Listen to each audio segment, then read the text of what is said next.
Everyone, आज हम लोग एनसीईआरटी साइंस क्लास 7 का तीसरा चैप्टर देखेंगे।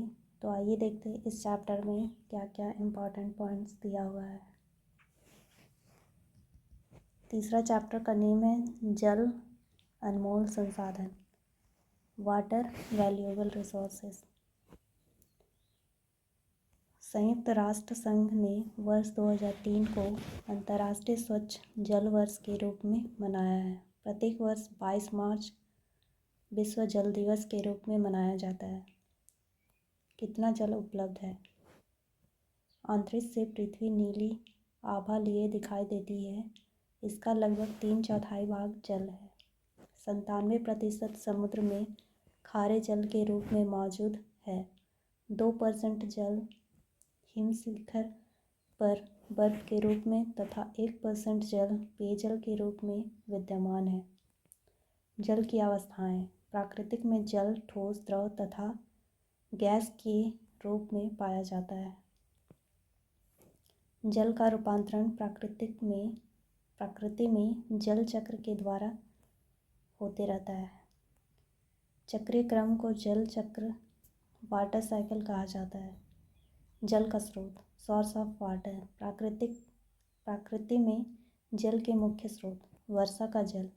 पृथ्वी पर जल का मुख्य स्रोत वर्षा का जल है।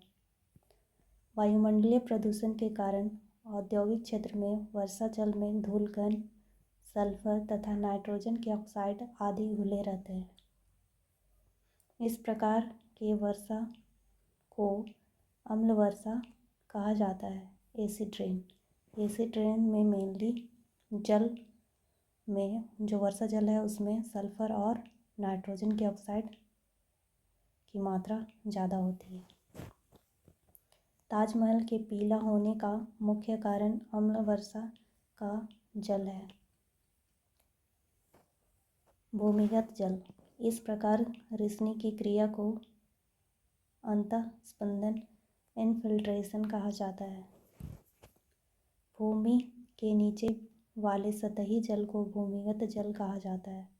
ऊपरी सतह को भौम जल स्तर वाटर टेबल कहा जाता है। चापाकल तथा नलकूप द्वारा पानी इसी स्तर से निकाला जाता है, मतलब कि भौम जल स्तर से निकाला जाता है। भौम जल स्तर में कमी या अपक्षय।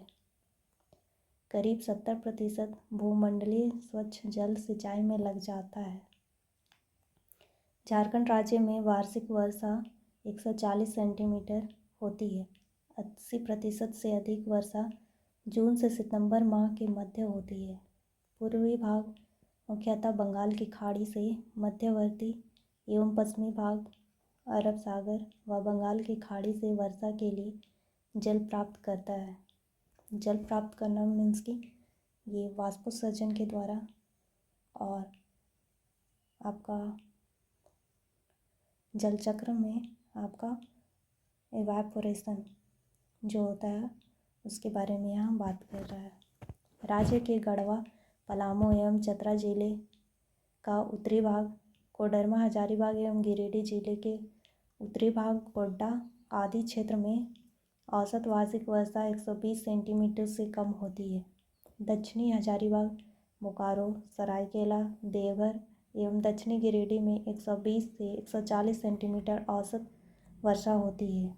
गुमला, पश्चिमी एवं पूर्वी सिंहभूम, सिमडेगा, रांची के क्षेत्रों में 140 से 160 सेंटीमीटर वर्षा होती है।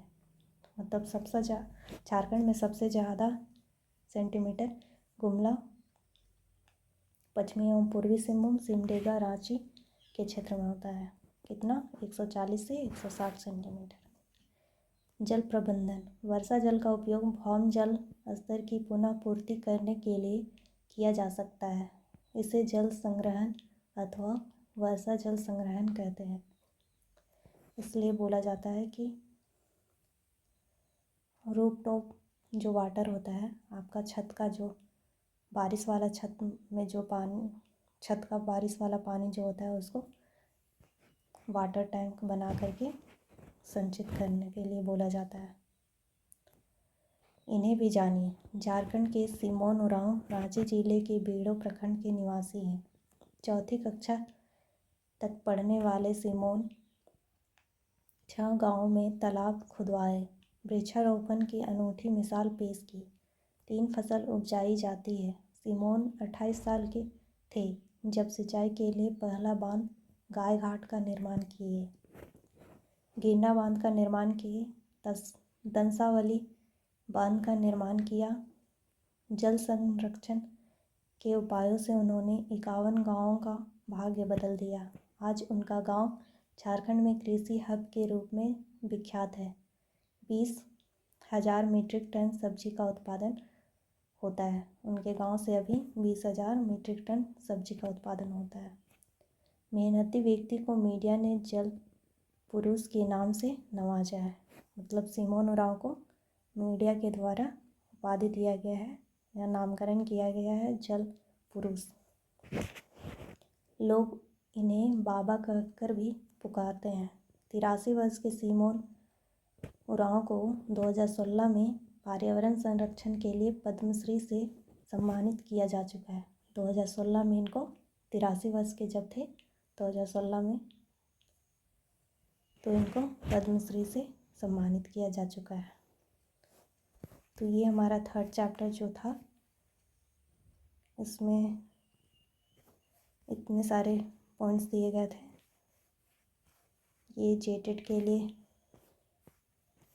इम्पोर्टेंट है ज़्यादा, और सीटेट में आपको एसिड रेन देख लीजिएगा। एसिड रेन में कौन कौन सा उसका घटक है जिसके कारण एसिड रेन होता है, तो नाइट्रोजन और सल्फर की ऑक्साइड। और एसिड रेन के कारण ही आपका ताजमहल का रंग पीला हो रहा है।